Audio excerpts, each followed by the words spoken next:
యుద్ధాల చరిత్ర కలిగిన ప్రాంతం విజయనగరం. విద్యానగరంగా ప్రసిద్ధి చెందిన విజయనగరం జిల్లా నుంచి మా స్పెషల్ కరెస్పాండెంట్ శ్రీనివాస్ తాజా వార్తల్ని అందిస్తారు. గుడ్ మార్నింగ్ శ్రీనివాస్, చెప్పండి విజయనగరం అప్డేట్స్ ఏంటి?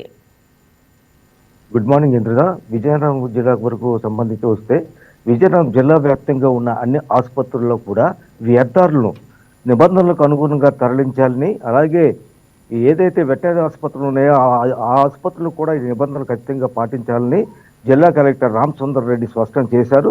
అలాగే జిల్లా వ్యాప్తంగా ఉన్న అన్ని ప్రభుత్వ ప్రైవేట్ ఆసుపత్రుల్లో కూడా ఈ ఏదైతే బయోమెట్రిక్ వ్యర్థాలు ఉన్నాయో దాని నిబంధనలకు అనుగుణంగా తప్పకుండా ఎప్పటికప్పుడు తరలించాలని, ప్రజా ఆరోగ్యాన్ని పరంగా పెట్టొద్దని చెప్పి కూడా తీవ్రంగా హెచ్చరించారు.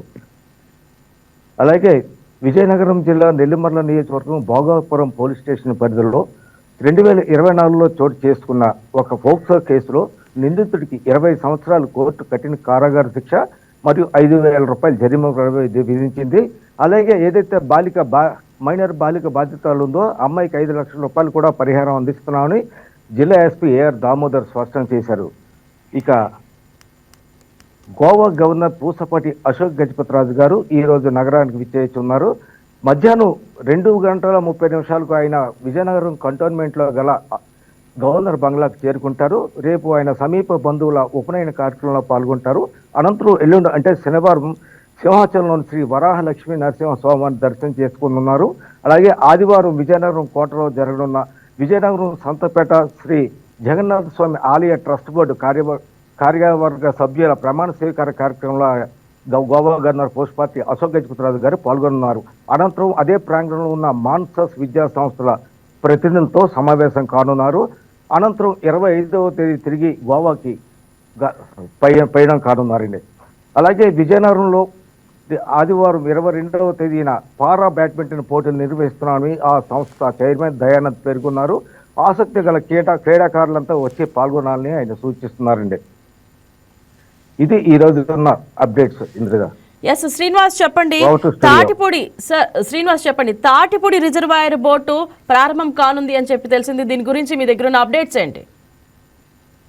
అట్టి కూటమి ప్రభుత్వం పర్యాటకానికి ప్రాధాన్యత ఇస్తుంది. ఈ నేపథ్యంలో అసలు ఎప్పుడు గత 5 ఏళ్లలోనే ఈ ప్రకటనలకే పరిమితమైంది లాస్ట్ ప్రభుత్వం. అయితే ఇప్పుడు కూటమి ప్రభుత్వం వచ్చిన తర్వాత ఈ పర్యాటకానికి ప్రాధాన్యత ఇస్తున్నారు. అలాగే ఆ బోటు ఒకటే కాదు, అక్కడ గిరి వినాయక టెంపుల్లో కాటేజ్ కూడా ఈ మధ్య రీనోవేట్ చేశారు. అది కూడా పర్యాటకులు అందుబాటులోనే అక్కడ రేట్లను కూడా ఫిక్స్ చేయడం జరిగింది.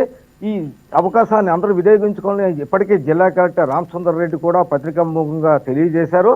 అయితే ప్రకృతి ప్రేమికులు పర్యాటకులు ఈ అరకు వ్యాలీ అనంతగిరి వచ్చే వాళ్ళంతా కూడా ఫస్ట్ ఇది ఏజెన్సీకి ముఖద్వారం అయిన బొడ్డవారం నుండి సమీపంలోనే ఉన్న ఈ తాటిపూడి. అయితే పర్యాటకుల తాకిడి కూడా ఇప్పుడిప్పుడే కొంచెం ఎక్కువ అవుతుంది. రానున్న సీజన్ అక్టోబర్ నవంబర్ నెలల్లో కూడా పర్యాటకుల తాకిడి ఎక్కువగా ఉంటుంది. Thank you Srinivas. ఈ వీడియో మీకు నచ్చినట్లయితే లైక్ కొట్టి షేర్ చేసి మా వైకే టీవీ ఛానల్ ని సబ్స్క్రైబ్ చేయండి.